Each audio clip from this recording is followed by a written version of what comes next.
আবার নতুন ভাবে জঙ্গি সৃষ্টি করতেছে। এই দেখেছেন কয়েকদিন আগে জঙ্গি নাটক শুরু হয়েছে। এই জঙ্গি নাটক এটা বাংলাদেশের কোনো সংস্কৃতি নয়, এটা ভারতের এক সংস্কৃতি। এই জঙ্গি নাটকের মাধ্যমেই এদেশের আলেম ওলামা মাদ্রাসা মুসলমানদেরকে ধ্বংস করার অস্ত্র হিসেবে ব্যবহার করেছে।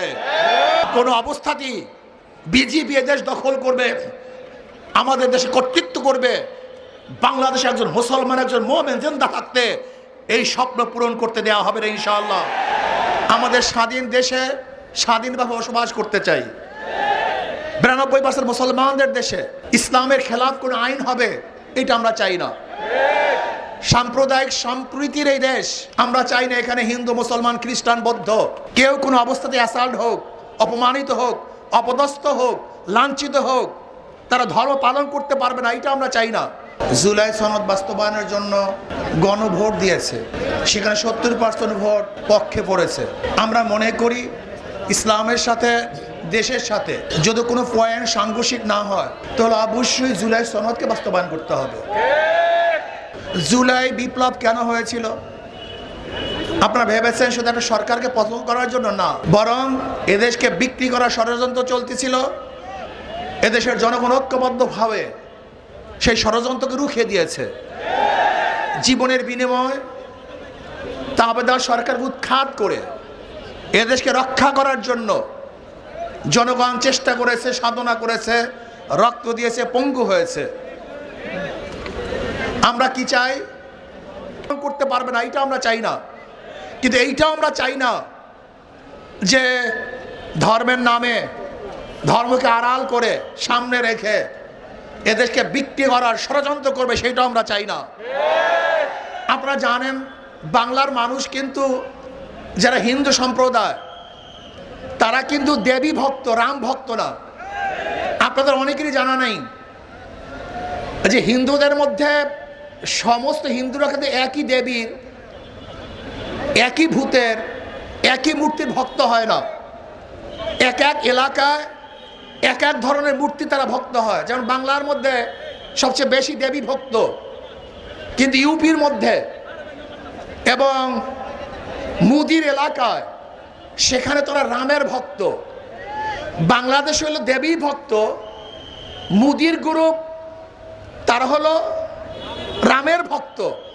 এখানে দেবী মূর্তি স্থাপন না করে রামের মূর্তি স্থাপন করার কারণটা কি একজন চিন্তা করেছেন? এই চিন্তা কিন্তু অনেকেই করেন নাই। এখানে দেবী এবং রাম উদ্দেশ্য নয়, এখানে উদ্দেশ্য হলো দেশটাকে গ্রাস করা, দেশটাকে দখল করা।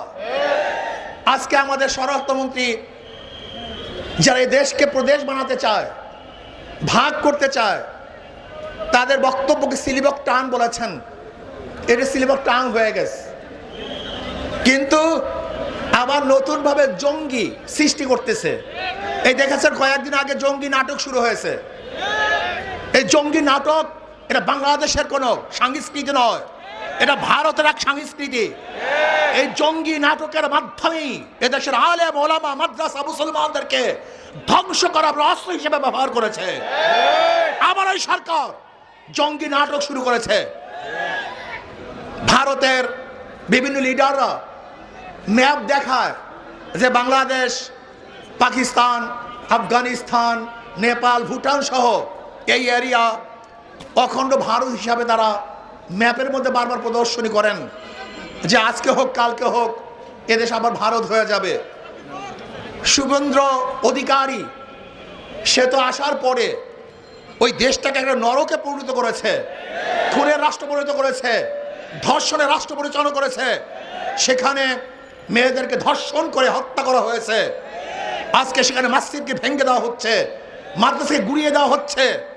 আজকে জোরপূর্বক মুসলমানদেরকে শ্রীরাম বলতে বাধ্য করা হচ্ছে। এ দেশকে দখল করার হুমকি দিচ্ছে। আমি স্পষ্ট বলবো, বাংলাদেশের মানুষ সজাগ হন, সচেতন হন। এ দেশকে রক্ষা করতে হবে। আমরা জীবন দিয়ে হলে দেশকে রক্ষা করব। যেরকম জীবন দিয়ে, রক্ত দিয়ে আমরা আধিপত্যের বিরুদ্ধে আন্দোলন করেছে, সংগ্রাম করেছে, প্রয়োজনে আমরা আবারও জীবন দিয়ে দেশকে রক্ষা করবো ইনশাআল্লাহ। আজকে বাংলাদেশ সরকারকে বলবো, বহুত বুক ভরা আশা নিয়ে মানুষ আপনাকে ক্ষমতায় বসিয়েছে, কিন্তু খবরদার, যিনি মানুষের সাথে, জনগণের সাথে প্রতারণা করেন, তামাশা করেন, তার বাংলাদেশের মানুষ 47 রক্ত দিয়েছে, 71 রক্ত দিয়েছে, বারবার রক্ত দিয়েছে, 24 রক্ত দিয়েছে, প্রয়োজন আবারও রক্ত দিয়ে আপনার সমস্ত ধ্বংসাত্মক কার্যক্রম থেকে মানুষ ফিরিয়ে দিবেই দিবে ইনশাআল্লাহ। কাজী জঙ্গি নাটক বন্ধ করুন, ইসলাম হুকুমাত কায়েম করুন, ইসলামের সাথে এবং দেশের সাংঘর্ষিক পয়েন্টগুলি নেই সেই জুনায়দ সনদ বাস্তবায়ন করতে হবে। আল্লাহ আমাকে আমাদের সবাইকে কবুল করে নেন।